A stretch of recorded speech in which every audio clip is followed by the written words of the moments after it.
Well, Gallup, New Mexico is a pretty place. It's kind of different, it's unique. I'm here this week speaking at a church in the area, and I wanted to do my first YouTube video here.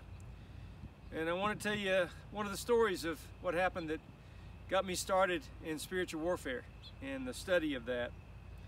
So thanks for visiting the Spiritual Warfare channel here on YouTube.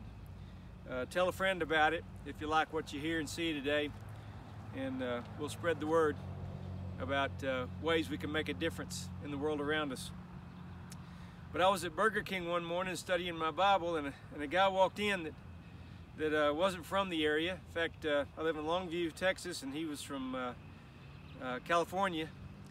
He was a retired professor from Stanford University. You know, that Christian college. That's a joke.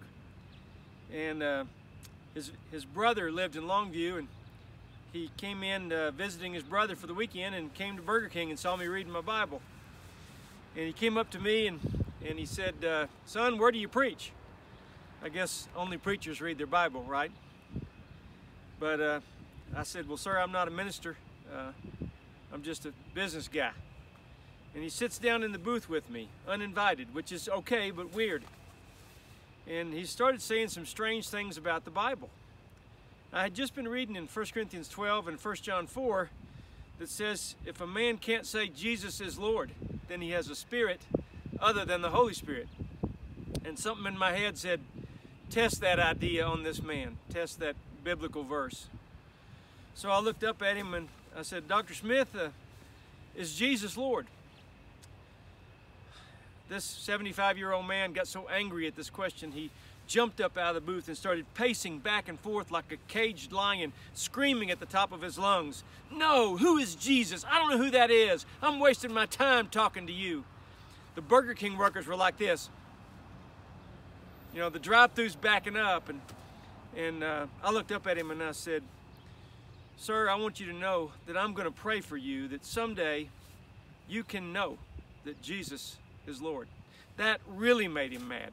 He leaned over and he stuck his finger right in my face and he screamed, "No, don't you pray for me." I smiled and looked up and I said, "I will. You can't stop me. I can do it right now." And he stomped out of BurgerKing. I realized later he didn't even eat. He slammed the glass door while we were watching. I thought it was going to break, and the frame ran to his car. And when he got out and backed up, he threw it in gear and hit the gas. He burned rubber to get out of the parking lot, and it's only 50 yards to the highway. And it dawned on me for the first time in my life, he is defenseless against my prayers, and he knows it.